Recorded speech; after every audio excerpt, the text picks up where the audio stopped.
영국 교회 캔즈베리 대주교 램지라는 분이 이런 말씀을 했습니다. 부활이 없는 복음은 책으로 보면 마지막 장이 없는 복음일 뿐 아니라 그것은 전혀 복음일 수 없습니다. 그런 이야기를 했습니다.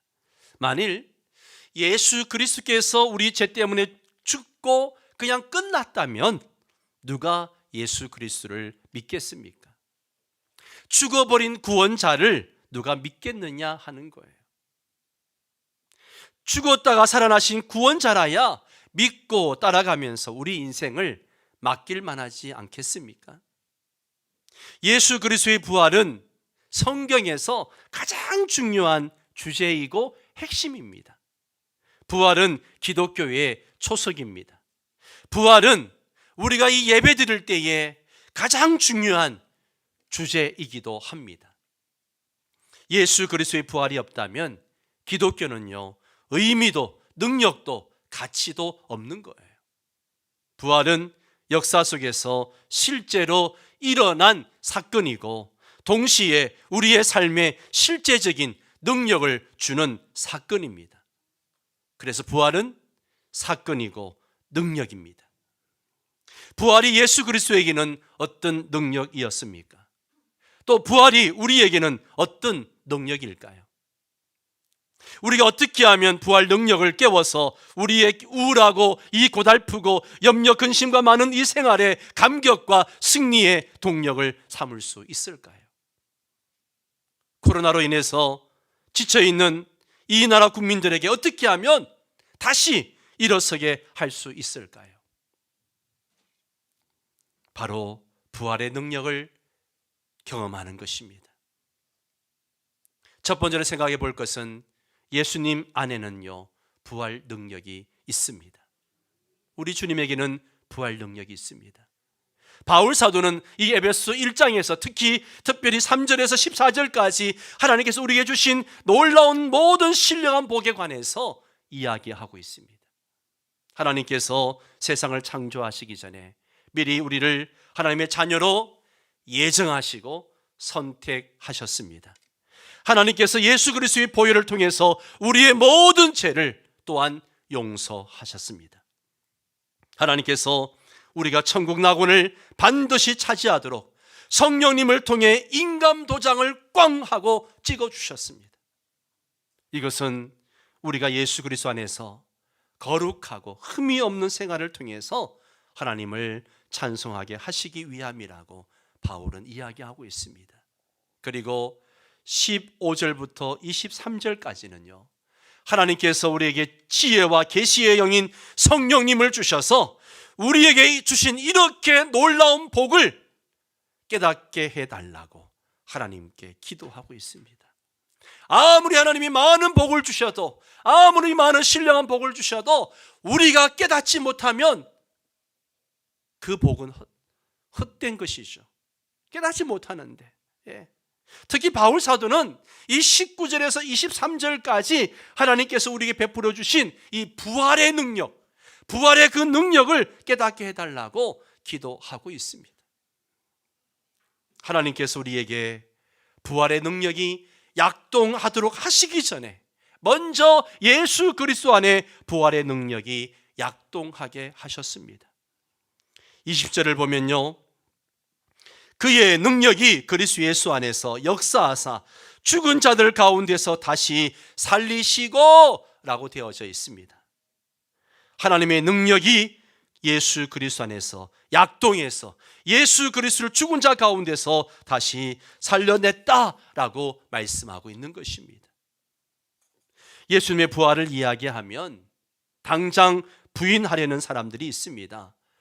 사람이 죽었다가 어떻게 살아날 수 있느냐? 말도 안 되는 소리 하지 마라. 이런 반응을 보입니다. 이런 본능적인 생각 때문에 예수님의 부활을 말하면 예수는 죽은 것이 아니라 기절했다. 예수의 시체를 누가 훔쳐간 것이다. 예수가 부활한 것이 아니라 그의 제자들이 부활한 것으로 착각한 것이다. 이런 식으로 말하는 학자들이 생겨났습니다. 그러나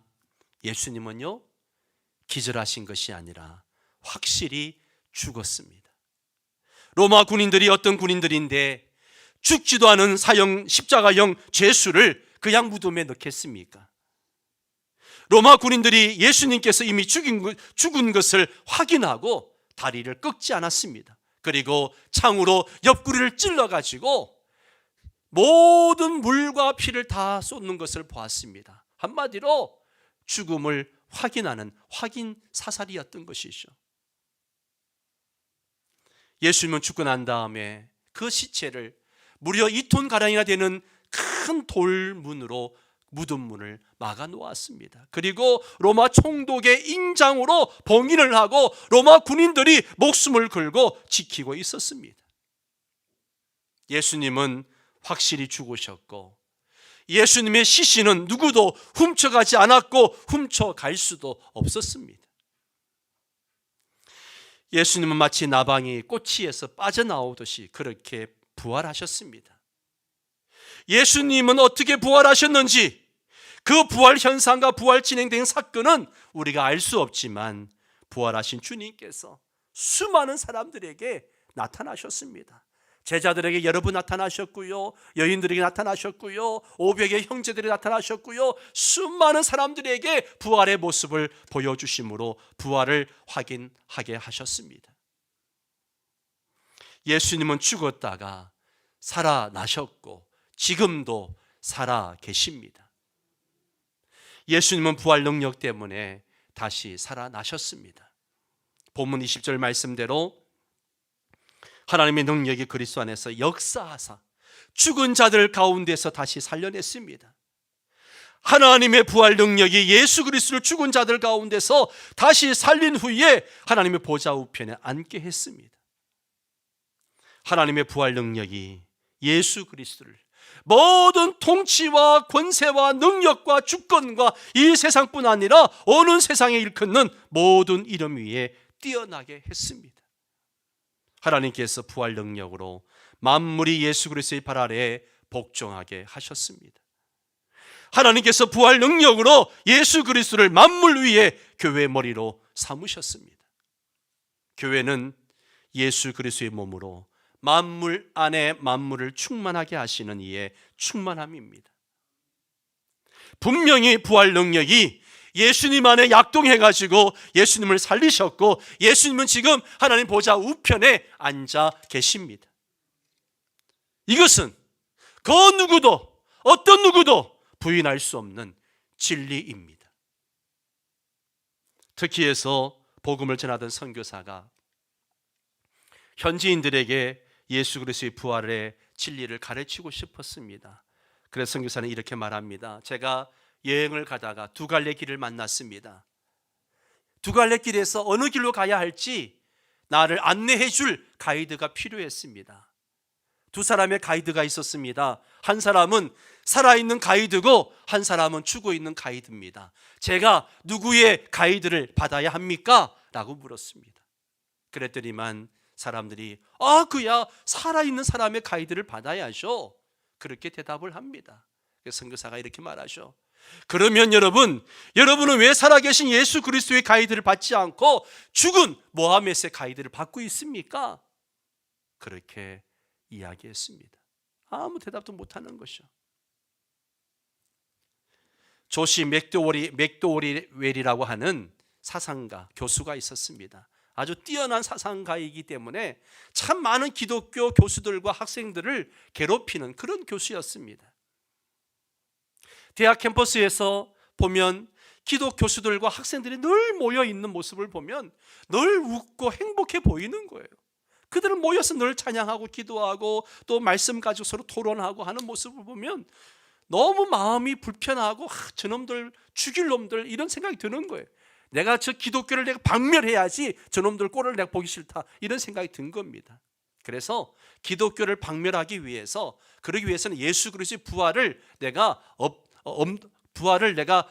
확실하게 부활이 없다라고 내가 이야기해야 되겠다. 그래서 이제 유럽과 미국 도서관을 오고 가면서 1000여 시간을 들여가지고 모든 책들을 읽고 연구하기 시작했습니다.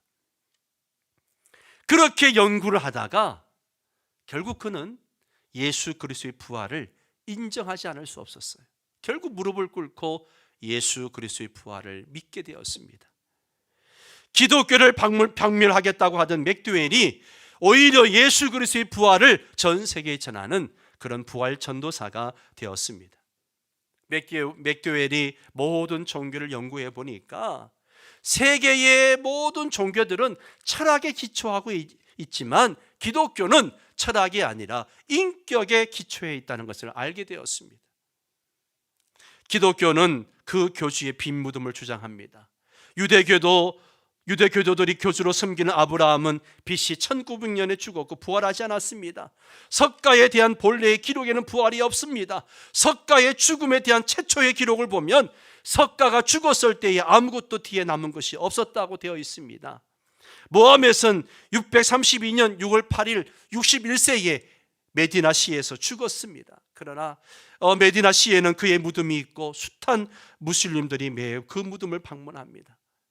유대교, 무슬림들, 불교도들 다 그들의 교주가 죽고 부활하지 않았다는 것에 대해서 다 동의합니다. 그러면서 막 사람들에게 부활 소식을 전합니다. 그러나 우리가 따르는 예수 그리스도는 죽었다가 확실하게 부활하셨습니다. 할렐루야. 예수 그리스도 안에 하나님의 부활 능력이 약동했습니다.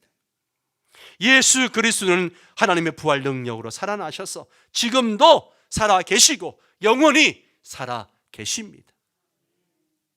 두 번째는 우리 속에도 부활 능력이 있습니다. 할렐루야. 따라서 합니다. 내 안에도 부활 능력이 있습니다. 바울 사도는 이 19절 20절에서 이렇게 말씀하고 있습니다. 그의 힘의 위력으로 역사하심을 따라 믿는 우리에게 베푸신 능력의 지극히 크심이 어떠한 것을 너희로 알게 하시기를 원하노라. 그의 능력이 그리스도 예수 안에서 역사하사 죽은 자들 가운데서 다시 살리시고. 사도 바울이 이 19절에서 부활의 능력을 얼마나 강조하고 있는지 몰라요.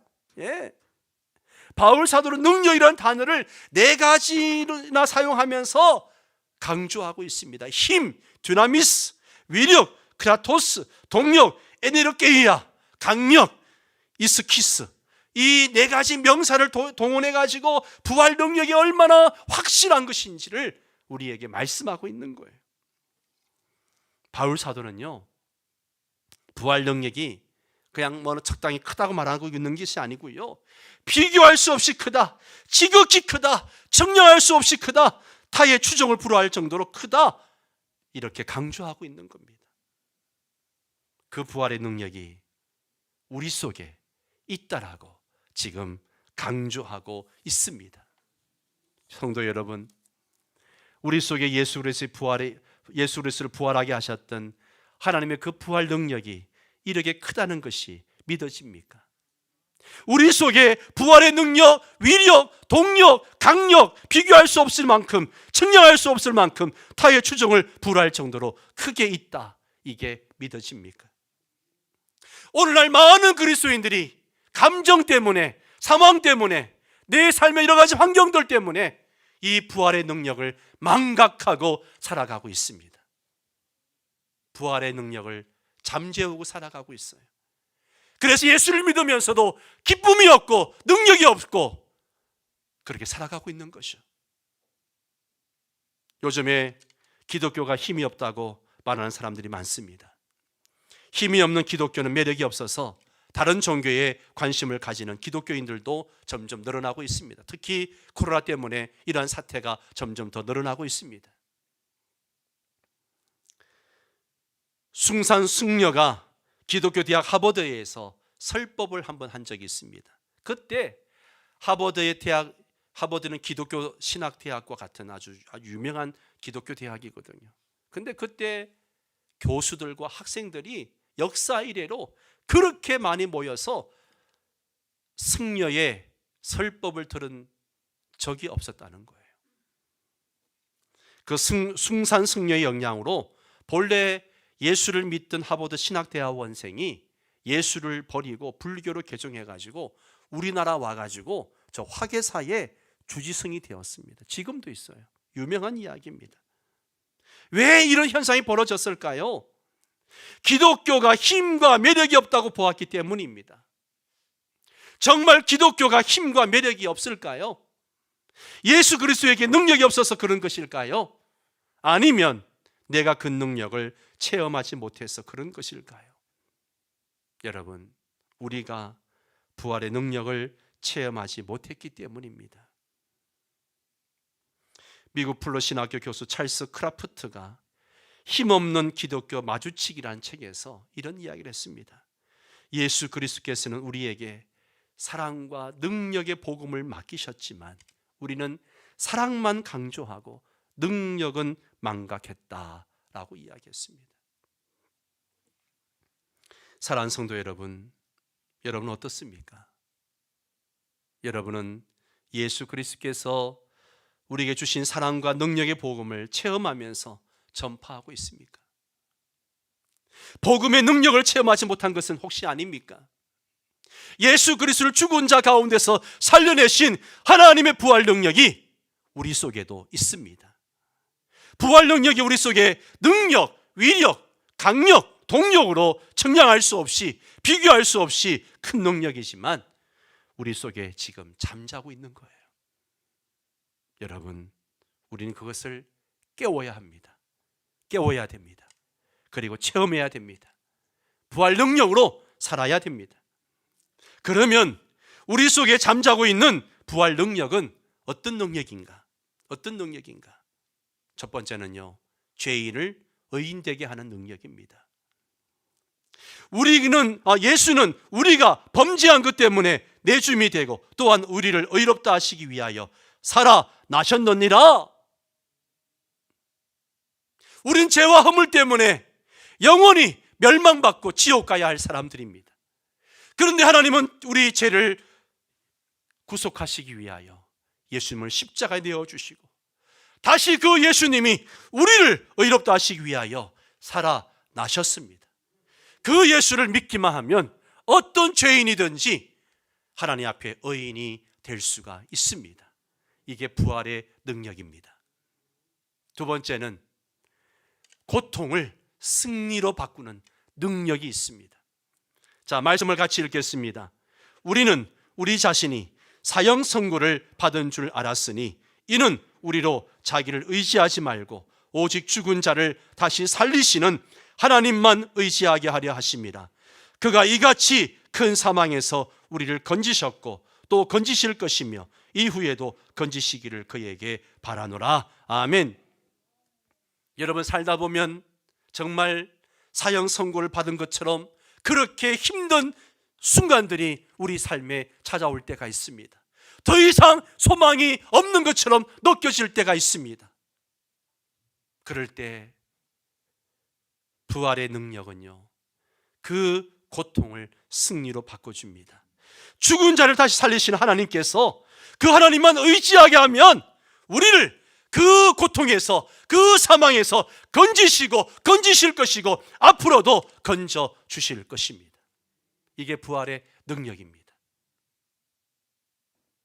세 번째는 사망에서 생명으로 옮기는 능력이 있습니다. 사망아, 너의 승리가 어디 있느냐? 사망아, 네가 쏘는 것이 어디 있느냐? 사망이 쏘는 것은 죄요, 죄의 권능은 율법이라. 우리 주 예수 그리스도로 말미암아 우리에게 승리를 주시는 하나님께 감사하노니. 온 인류가 사망 권세 아래 사망이 왕노릇하고 그 사망에 콧깨어서 그렇게 살아왔습니다. 그러나 우리 주님이 그 사망 권세를 박살냈습니다. 그래서 예수 믿는 사람들에게는 사망이 결코 왕노릇할 수 없습니다. 사망을, 죽음을 두려워하지 않습니다. 목회하면서 수많은 사람들의 장례를, 운명을 지켜봅니다. 그런데요, 부활 능력을 가진 성도들은 죽을 때에도 너무나 편안하게, 너무나 환한 얼굴로 죽음을 맞이합니다. 왜요? 더 이상 사망이 그 사람에게 왕노릇할 수 없는 거예요. 예수의 부활 능력이 바로 사망에서 생명으로 우리를 옮겨주는 능력이 있습니다. 또한 부활 능력이 어떤 능력이 있는가? 절망을 희망으로 바꾸는 능력이 있습니다. 예. 하나님은 죽은 자를 살리시며 없는 것을 있는 것으로 부르시는 이시니라. 아브라함이 바랄 수 없는 중에 바라고 믿었으니 이는 네 후손이 이 같으리라 하신 말씀대로 많은 민족의 조상이 되게 하려 하심이라. 자식이 없이 그렇게 절망 가운데 살아가는 아브라함에게 더 이상 자녀를 가질 수 없는 절망의 상황인데도 하나님은 그 절망을 희망으로 바꾸셨습니다. 지금도 얼마나 많은 사람들이 절망 가운데 있다가 주님을 만남으로 희망 가운데 살아가고 있는지 모릅니다. 여러분, 주님은 우리를 절망에서 희망으로 바꿔주시는 능력이 있습니다. 이게 부활의 능력입니다.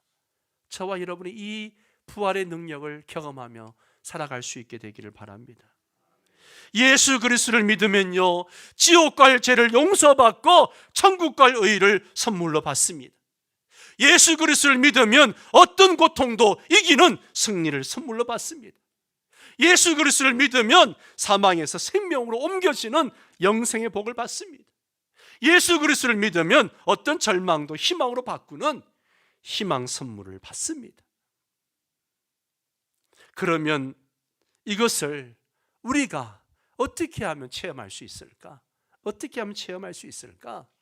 첫 번째는요, 계속 믿어야 됩니다. 계속 믿어야 돼요. 여러분, 19절 말씀을 보면요, 믿는 우리에게 베푸신 능력이라는 말씀이 있습니다. 믿는 우리에게 베푸신 능력. 여기서 믿는이라는 이 말은요, 현재 계속해서 믿는 현재 분사형을 쓰고 있습니다.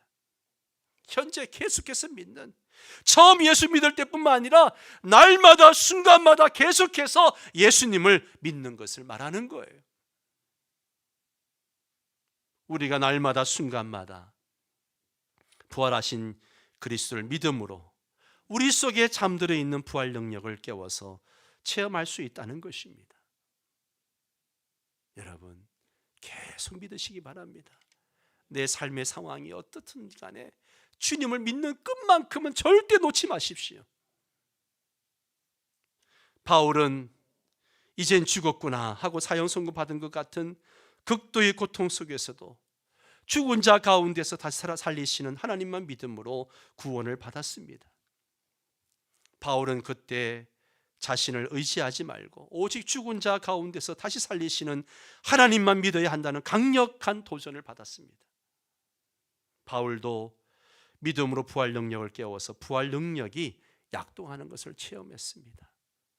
오늘 이 자리에 계신 모든 성도들, 그리고 영상으로 예배드리는 모든 성도님들도 이 부활 능력을 체험하며 살아갈 수 있기를 바랍니다. 두 번째는요, 어떻게 하면 체험할 수 있는가? 십자가를 져야 부활의 영광이 있습니다. 바울은 우리가 왜 예수님을 믿는데도 불구하고 부활 영역을 체험하지 못하는지 그 이유를 분명하게 밝혔습니다.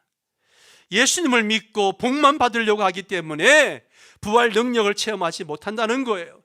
예수를 믿고 그저 은혜 받는 것에, 복 받는 것에만 관심 있고 기도 응답 받는 것에만 관심 있고, 그렇기 때문에 부활 능력을 체험하지 못한다는 것이죠. 예수 그리스도의 이름으로 좀 바르게 살면서, 선명하게 살면서 감당해야 할 십자가를 지지 않기 때문에 십자가 없이 부활이 없는 겁니다. 기독교가 왜 능력을 상실했습니까? 복과 은혜를 강조하면서 십자가를 지고 예수님을 따르는 것을 잊어버렸기 때문입니다. 죽고자 하면 산다는 역설적 복음을 잊어버렸기 때문입니다. 예수님을 믿는 사람답게 살면서 당하는 여러 가지 고통의 십자가를 피하기 때문에 부활 능력을 체험하지 못하는 거예요. 바울은 내가 그리스도와 그 부활의 권능과 그 고난에 참여함을 알고자 하여 그의 죽으심을 본받아 어떻게 해서든지 죽은 자 가운데서 부활에 이르려 하노라, 그렇게 말하고 있습니다. 예수님 때문에 죽고자 하면 반드시 부활 능력을 체험합니다. 여러분, 정말 선명하게 바로 믿겠다, 어떤 고난도 각오하고 예수님을 바로 믿겠다, 이런 각오가 있어야 돼요. 직장에서 절세를 하고 세금을 아낀다고 이중장부를 작성하게 합니다. 그럼 그리스도인들은 어떻게 해야 됩니까? 정직해야죠. 안 됩니다. 예. 거래처 확보를 위해서 뇌물을 주고 또 불법을 행하게 합니다. 그리스도인들은 선명하게 해야죠. 비록 그 일로 인해서 내가 불이익을 당하고 어려움을 당해도 아닌 것은 아니죠. 각오해야 됩니다. 그래야 부활의 능력을 체험할 수 있습니다. 이렇게 각오하고 예수님을 믿으면 죄책감이 사라지고 자유를 주는 부활 능력을 체험합니다. 이렇게 선명하게 예수를 믿으면 어떤 고난도 이기게 하는 부활 능력을 체험합니다. 이렇게 각오하고 예수를 믿으면요, 사망에서 생명으로 옮겨놓는 부활 능력을 체험하는 거죠. 이렇게 각오하고 예수를 믿으면 절망에서 희망으로 옮겨놓는 부활 능력을 체험합니다. 우리는 이러한 부활 능력을 체험하고 전파해야 됩니다. 한 아이가 주일학교에 나왔습니다. 참 교회를 나온 거예요. 그 엄마는 예수를 믿지 않을 뿐만 아니라 죽음을 무시무시 두려워하는 엄마였습니다. 이 아이가 예수를 믿으면서 너무 좋아서 엄마에게 한번 교회 가자고 간청했지만 엄마는 계속 거절을 합니다. 교회 가면 또 목사님이 천국 지옥 이야기하고 죽음 이야기하고 그런 난 그거 싫다는 거죠. 예. 어느 부활주일 날 선생님이 아이들에게 이제 공간 공부를 하면서 부활 얘기를 해줬습니다. 예. 그런데 그 부활 얘기가 이 아이에게 그냥 너무너무 귀한 복음이었던 거예요. 그냥 그 부활 얘기에 애가 확 빨려 들어갔습니다. 그리고 이 아이가 너무 화난 얼굴로 집으로 막 뛰어가가지고 엄마 이제 죽음에 대해서 두려워할 필요가 없어요. 예수님께서 무덤에서 다시 살아나셔서 그 뒤에 부활의 빛을 남겨주셨어요. 막 이야기합니다. 엄마가 부활의 빛을 남겨주셨다고 그 말 때문에 엄마의 마음속에 이 죽음에 대한 두려움이 눈 녹듯이 녹아버렸습니다.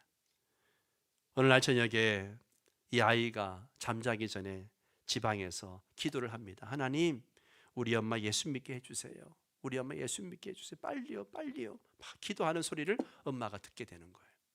그리고 그 기도 소리를 듣고 엄마는 얼마 후에 예수를 믿게 됩니다. 예수 그리스도의 부활 메시지 때문에 그 여인은 죽음에 대한 공포를 극복한 것이죠. 이것이 부활의 능력입니다.